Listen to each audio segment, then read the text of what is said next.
సభాధ్యక్షులు చిరంజీవి పృథ్వీరాజ్ యాదవ్ గారికి, పోరాట యోధుడు, ఒక అన్యాయాలకు వ్యతిరేకంగా పోరాటం చేసి హక్కుల కోసం ఉద్యమించే నాకు అత్యంత ప్రియమైన వ్యక్తి మందకృష్ణ మాదిగ గారు. నేనే ఒక టైటిల్ ఇచ్చినాం, ప్రజాయుద్ధ శతఘ్ని అని. ప్రజాయుద్ధ శతఘ్ని మా ఆడిబిడ్డ, మా సోదరి విమలక్కకు,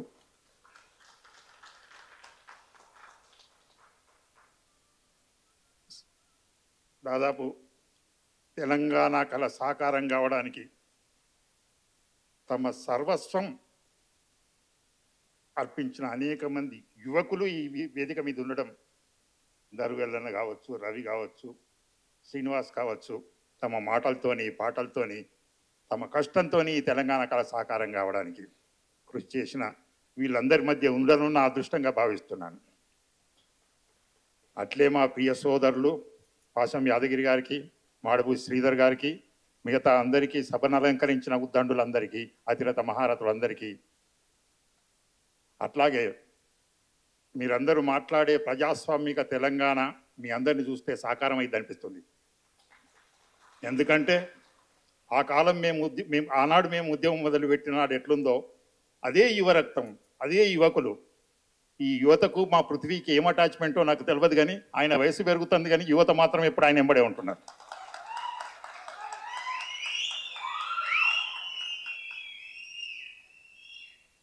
అయితే మిమ్మల్ని చూస్తుంటే నాకు ఒక 20 ఏళ్ళు తగ్గినట్టు అనిపిస్తున్నది. ఇంతమంది యువకులు, ఇంత ఉత్తేజం, ఇంత ఉద్వేగం, ఇంత ఉత్సాహం.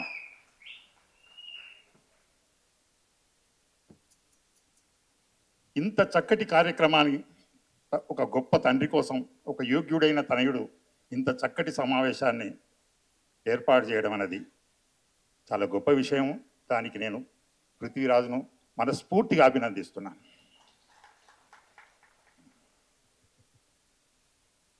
అయితే ఇక్కడున్న అందరికంటే కూడా పృథ్వీకి తెలుసు, బహుశా సంగంరెడ్డి సత్యనారాయణ గారితో నా జీవితంలో నేను ఎంతో మందిని కలిసినాను. అందులో ఎంతో పద్మశ్రీస్ ఉన్నారు, నోబెల్ ప్రైజెస్ వాళ్ళు తీసుకున్న వాళ్ళు ఉన్నారు, రాజకీయ నాయకులు ఉన్నారు, సైంటిస్టులు ఉన్నారు, క్రీడాకారులు ఉన్నారు. కానీ మొత్తం భారతదేశంలో నేను నా జీవితంలో అత్యంత ఎక్కువ సమయం గడిపింది, ఎక్కువ డిస్కషన్ చేసింది ముచ్చెర్ల సత్యనారాయణ గారితోనే. దానికి ఒక కారణం కూడా ఉన్నది. 2000 సంవత్సరంలో 2000లో ఎట్లయినా దీన్ని తెలంగాణ ఉద్యమాన్ని, తెలంగాణ పోరాటాన్ని బలంగా మరోసారి తెరవైకి తీసుకురావాలి, ఏదన్నా చేసి తీసుకురావాలని ఒక దృఢ సంకల్పంతో మేము అప్పుడు కంకణం కట్టుకున్న ఆ రోజుల్లో ఏం చేయాలి, ఎట్లా చేయాలి, దీన్ని ఎట్లా తీసుకుపోవాలి ముందటికి, ఒక్కొక్కరు వందల వేల మందిని కలిసిన. ఒక్క పేపర్ కోసం 50 కిలోమీటర్లు పోయి ఒక పేపర్ తీసుకొచ్చేది. ఏం చేయాలనే సమయంలో ప్రతి చిన్న విషయాన్ని నేను సంగంరెడ్డి సత్యనారాయణ గారితో డిస్కస్ చేసేది. అనేక రకాలుగా, అనేక విషయాల్లో ఈ ఉద్యమాన్ని ఎట్లా తీసుకుపోదామన్నా ఆయనకు నన్ను ఒక పెద్దన్నగా భావించేది. ఎందుకంటే మనకు చాలామంది తెలంగాణ సాకారం కావాలి, తెలంగాణ రాష్ట్రం ఏర్పడాలని, ఆంధ్రప్రదేశ్ ఏర్పడంగా పోరాటం చేశాడు. మన పాశం యాదగిరి గారు చెప్పినప్పుడు ఆంధ్రప్రదేశ్ రాష్ట్రం ఏర్పడకముందే నాన్ ముల్కీకి వ్యతిరేకంగా, ఆంధ్రప్రదేశ్ రాష్ట్ర ఏర్పాటుకు వ్యతిరేకంగా బలంగా గొంతు విప్పిన అతి కొద్ది మందిలో ముచ్చెర్ల సత్యనారాయణ గారు ఒకరు. అప్పుడే ఆయన తెలంగాణ సోదర, మోసపోకు గోసపడతామని రాయడం జరిగింది. అప్పుడే హెచ్చరించిండు, అప్పుడే అలర్ట్ చేసిండు.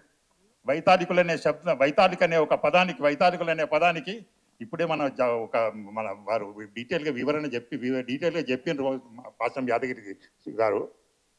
అప్పుడే మనందరిని హెచ్చరించిండ్రు, అయినా మనం వినలే. అది జరిగిపోయింది, అనేక కుట్రలు కుతంత్రాల మూలంగా జరిగిపోయింది. తరువాత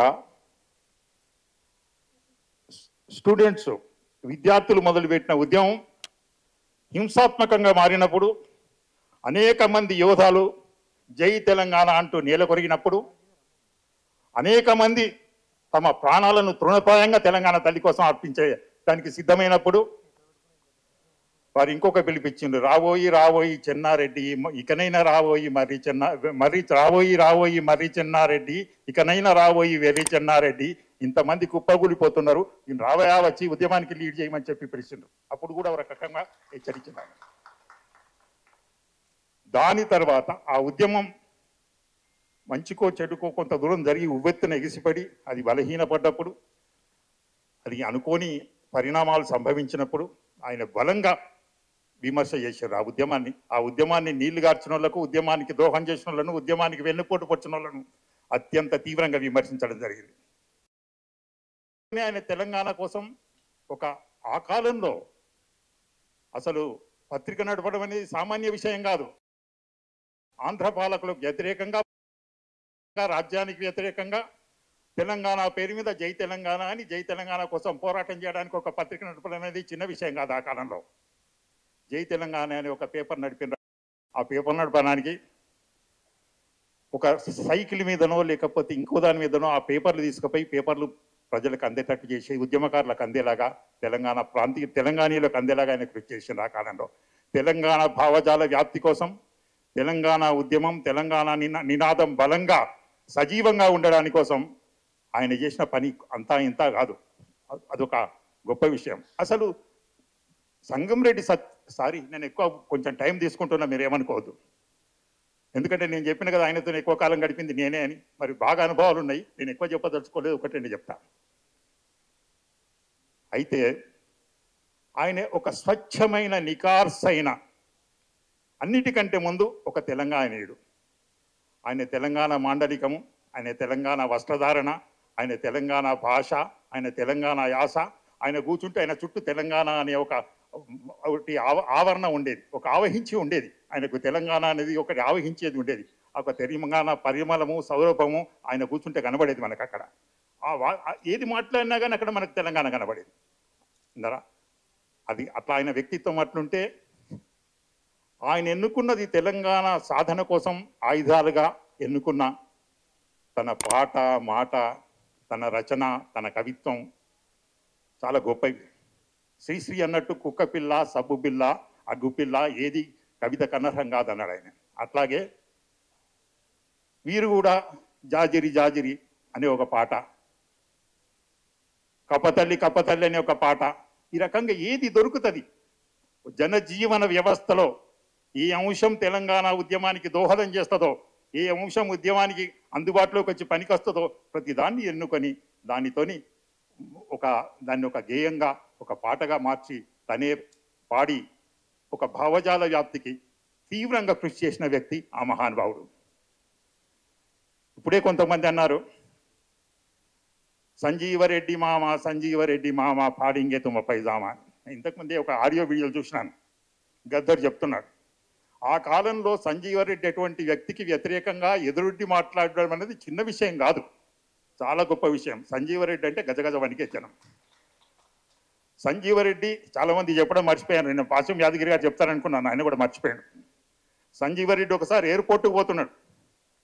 ఎయిర్పోర్టుకు పోతే ఎయిర్పోర్టుకు అందరూ మంత్రులు పోయి నమస్తే పెట్టి నిలబడ్డారు. ఇటో 10 మంది, అటో 10 మంది. అందులో సంజీవరెడ్డి వచ్చాడు. ఒక మంత్రిది గోసి ఊసిపోయింది. ఆ నమస్తే పెట్టి నిలబడ్డాడు, ఒక గోసి ఊసిపోయింది. ఆ గోసి ఊసిపోయిన మంత్రి సంజీవరెడ్డి ముందట గోసి పెట్టుకుంటేందుకు కూడా భయపడ్డాడు, అట్టే ఇడిచిపెట్టాడు. అటువంటి సంజీవరెడ్డిని పాడింగే తుమారే పైజామా అంటే ఎంత గొప్ప విషయం ఆ కాలంలో. ఒక మంత్రి సంజీవరెడ్డి ముందట గోసి పెట్టుకుంటేందుకు భయపడే కాలంలో సంజీవరెడ్డిని బిడ్డ నీ పైజామా చింపి పారేస్తాం బిడ్డ, పాడింగే తుమా పైజామా అంటే ఎంత గొప్ప ధైర్యం కావాలి, ఎంత కావాలి. ఇక మేము ఈ ఉద్యమం అనేది ప్రతిసారి ఫెయిల్ అవుతూ వచ్చింది. ఈ తెలంగాణ ఉద్యమం ఏం చేద్దాం, ఎట్లా చేద్దాం అని అడిగినప్పుడు ఇక దాన్ని మేము ఎక్కడ మొదలు పెట్టినామో, ఎక్కడ ఎండ్ చేసినామో చెప్పలేం. కానీ కనీసం 5000 గంటలు డిస్కస్ చేసిన ఆయనతో. నేను ఒక మహానాయకుని దగ్గరికి పోయి ముందు మనం తెలంగాణ ఉద్యమం మొదలు పెడదామా సారు అన్నప్పుడు, ఇప్పుడు గొప్ప నాయకుడు ఆయన, దేశకి నాత అయ్యే కార్యక్రమం కూడా ఆయనకు. ఆయన నాతో అన్నది ఏంటంటే, ఏం మాట్లాడుతున్నావు అన్నా, నువ్వు చాలామంది ఇట్లా మాట్లాడుతూ అంటారు, కానీ మీరు కూడా ఇట్లా మాట్లాడితే ఎట్లా, మీరు ఇంత చూసిండ్రు. తెలంగాణ అనే అంశము అది ఒక డెడ్ హార్స్, అది చచ్చిపోయిన గుర్రం. దానికి సంజీవిని తీసుకొచ్చి పెట్టినా బతకది, అమృతం దాగిచ్చినా ఉరుకది. దాని గురించి మీరు మర్చిపోండి అన్నాడు. అంటే ఒక 10 రోజుల తర్వాత నేను సంగంరెడ్డి సత్యనారాయణ గారిని కలిసిన. ఏమన్నా ఇట్లా అంటున్నారు, మరి ఏం సంగతి, ఏం లెక్క, మీరేమో ₹1 లేకుండా మంత్రి అయినరు, మీ రాజకీయ ప్రస్థానంలో ఎప్పుడు కూడా మీరు ప్రజలను నమ్ముకున్నారు, మీరు నమ్మిన సిద్ధాంతాన్ని నమ్ముకున్నారు, నిబద్ధతతో ముందుకు సాగినరు, మీరు కొన్ని ప్రజల కోసం పనిచేసిండ్రు, ప్రజల కోసం మీరు కొన్ని పదవులు తీసుకున్నారు. మరి ఇట్లా తెలంగాణ వస్తుందో రాదో అనేది ఉన్నది, ఇట్లా అంటున్నారు, ఇట్లా ఒక మనిషి మీద ఆశ పెట్టుకుంటే ఇట్లా అంటారు అని. అవును, ఆయన అన్న దాంట్లో తప్పేమున్నది, మరి ఎట్లా వస్తుంది అనుకుంటాను మీరు అన్న. అరే మిమ్మల్ని అడుగుతాను, మీరు చెప్పమని. మీరు ఇంత అనుభవం ఉన్నది, మీరు ఇంత చెప్పినారు నాకు తెలంగాణ గురించి, తెలంగాణ అవసరం, తెలంగాణ ఒకటే పరిష్కార మార్గం అన్నాడు. అంటే నేను ఆ పెద్ద నాయకుని కూడా చెప్పలేదు, వీరికే చెప్పిన. ఇంతమంది మీ తెలంగాణ ఉద్యమకారులు ఉన్నాము. తెలంగాణ అనేది 1969లో ఉవ్వెత్తున ఎగిసిపడి ఆ ఉద్యమం అనేది చచ్చిపోలేదు, అట్లే ఉన్నది. అది క్రమక్రమంగా వీల్ చైర్లకు వచ్చింది, వీల్ చైర్ నుంచి మంచం మీదకి వచ్చింది, తర్వాత ఐసీసీయూలకు పోయింది. ఆ ఐసీసీయూ దగ్గర ఇంతమంది రఘువీర్ రావు లాంటి వాళ్ళు, ప్రతాప్ కిషోర్ లాంటి వాళ్ళు, కేశవరావు జాదవ్ లాంటి వారు, పాచం యాదగిరి లాంటి వాళ్ళు, వీళ్ళంతా కూర్చొనే జావకుండా కాపాడిన మీరు. లేకపోతే ఆంధ్రలో ఎప్పుడు సంపెత్తారు, ఆయన పైపు కూడా వీకి పారేస్తారు. ఇప్పుడు మీలాంటి వాళ్ళు ఇట్లా మాట్లాడితే ఏం చేస్తుడు, మరి దీన్ని ఎట్లా చేస్తుడు, ఏం చేస్తుడు, ఏదన్నా చేసి చేయాలి కదా మనం.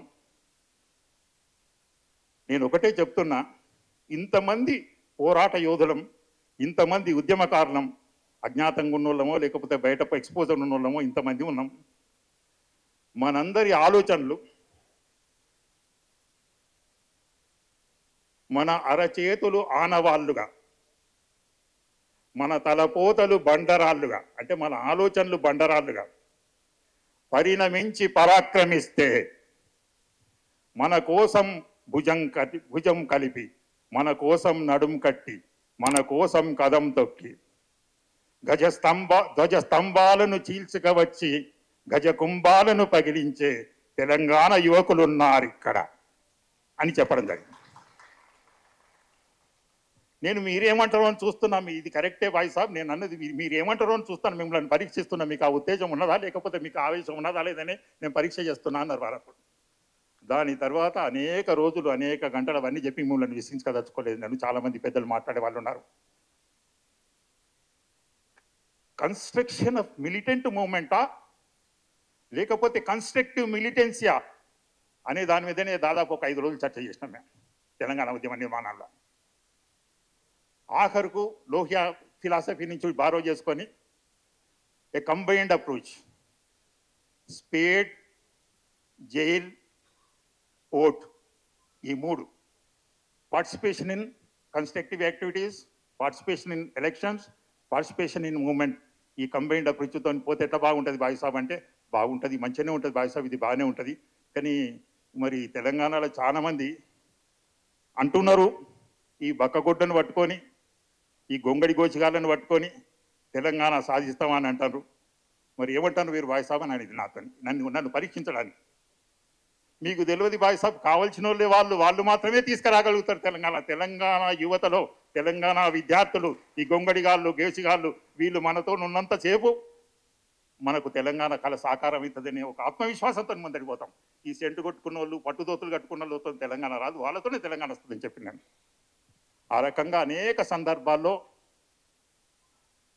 ఈ ముచ్చెర్ల మధ్యలో పుట్టిన, 3 చెర్ల మధ్యలో పుట్టిన, 3 చెర్ల మధ్యలో 30 గుంటల మధ్యన 300 మూటబావిల మధ్యలో పుట్టిన ఈ ముచ్చెర్ల సత్యనారాయణ గారు అనేక సార్లు రాజ్యానికి ఈ అధికారానికి తన మాట ద్వారా పాట ద్వారా తన విమర్శల ద్వారా ముచ్చెమటలు పుట్టించాడు.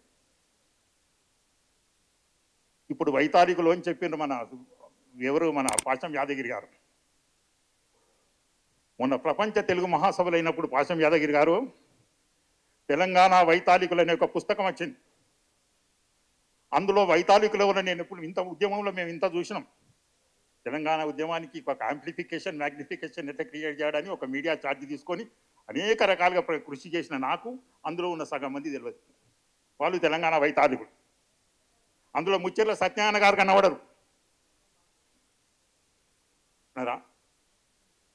కనుక వైతాళికులు ప్రభుత్వం రాయించే కిరాయి రచయితలతో పుస్తకాలలో రాయించే పేర్లు ఉన్నంత మాత్రాన వైతాళికులు కాదు.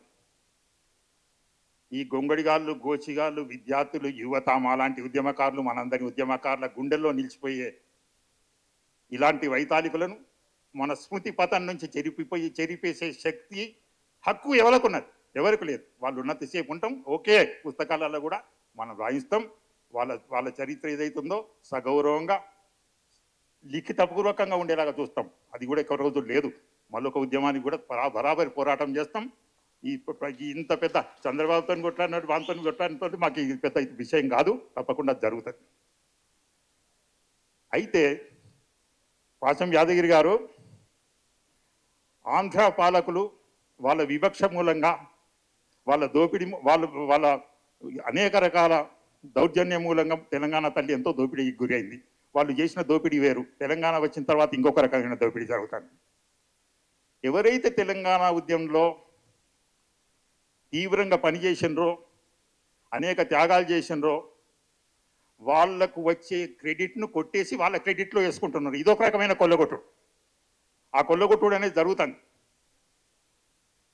ఆ కొల్లగొట్టుడుకు వ్యతిరేకంగా మీలాంటి సీనియర్ పాత్రికేయులు సామాజిక స్పృహ ఉన్న ఒక గొప్ప మనుషులు మీలాంటి వాళ్ళు కృషి చేయవలసిన అవసరం ఉన్నది. ఎవరికి దక్కవలసిన కీర్తి వాళ్ళకు దక్కాలి. ఎవరికి దక్కవలసిన ఖ్యాతి వాళ్ళకు దక్కాలి. ఈ రకంగా కృషి చేయవలసిన అవసరం ఉన్నది.